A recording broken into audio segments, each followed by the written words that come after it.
మనం ఈ వ్యవస్థలో ఎలా ఉన్నాము అంటే ఒకసారి గమనిస్తే ఒక 30 సంవత్సరాలు వెనుకకెళ్తే సో అక్కడ నుంచి ఇక్కడికి మనము ఏమి మార్పు కోరుకున్నాం అనే దాన్ని ఒకసారి రియల్గా చూసాను. సార్ ఈరోజు మార్కెట్లో ప్రతి వస్తువు దొరుకుతుంది, వాస్తవమా కాదా? కానీ మీరు డే బిఫోర్ ఎస్టర్డే అంటే నవరాత్రి నుంచి స్టార్ట్ అయింది.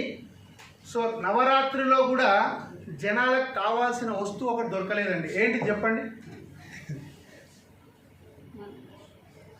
సార్? ఇంత సమాజంలో ఇంత దాంట్లో ఉన్నా కానీ ఒక వస్తువు దొరకలేదండి. ఏంటిది అది? 100% కరెక్ట్. సో ఎందుకు చెప్తున్నానంటే ఫేస్బుక్లో నిన్న చూశాను నేను మార్కెట్లో సంచిలో మట్టి పోసి 30 నుంచి 50 రూపాయలకు అమ్ముతున్నారు. అంటే ఎందుకు చెబుతున్నాను అంటే ఈరోజు మనం ఏమి కోల్పోతున్నాము, సో దాన్ని మనము రివర్స్ తెచ్చుకోకపోతే మన పిల్లల భవిష్యత్తులో రియల్గా మనకంటే కూడా యాక్టివ్నెస్ ఉండదండి. ఎందుకు చెబుతున్నానంటే ఒకసారి వినండి సార్. పూర్వకాలంలో మనం నిజంగా చూస్తే ఒక 30 years 40 years బ్యాక్ తీసుకెళ్తే పల్లెటూర్లలో ఏడ చూసినా కానీ మట్టి ఇల్లు ఉండేది, వాస్తవమా కాదా? సో మట్టి ఇల్లు ఉండే కాబట్టి మట్టి పైన కూడా పెంకుటి ఇల్లు ఉండే, కింద కూడా మట్టి ఉండే. సో వాళ్ళు ఎక్కడికి వెళ్ళినా కానీ నడుచుకుంటూ వెళ్ళేవారు.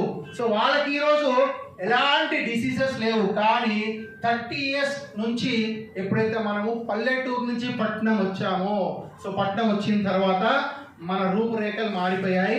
మనం అభివృద్ధి చెందుతున్నాం అన్నిట్లో, కానీ మన బాడీలో కాదండి, వాస్తవా కాదా? సో దీని గురించి ఒక చిన్న డెమో చూపిస్తాను. సో ఆ చిన్న డెమో తర్వాత మీరు నిజంగా ఆలోచించండి, మన బాడీలో ఈరోజు ఏముంది, ఏం కోల్పోతున్నాం. రైట్?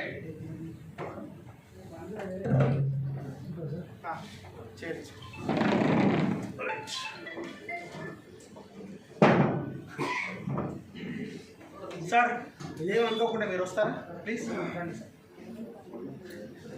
షూస్ ఇప్పేసేసి ఇక్కడ కూర్చోండి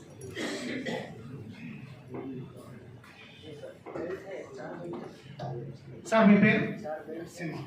నరసింహ గారు. సార్ ఏమనుకోకుండా మీ వెయిట్ ఎంత ఉంటుందండి? 91. Okay right sir. 100+ ఉన్నారా ఎవరండి ఇక్కడ?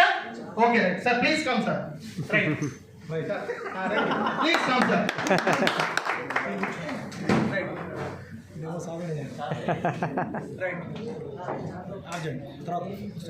సార్ పేరు?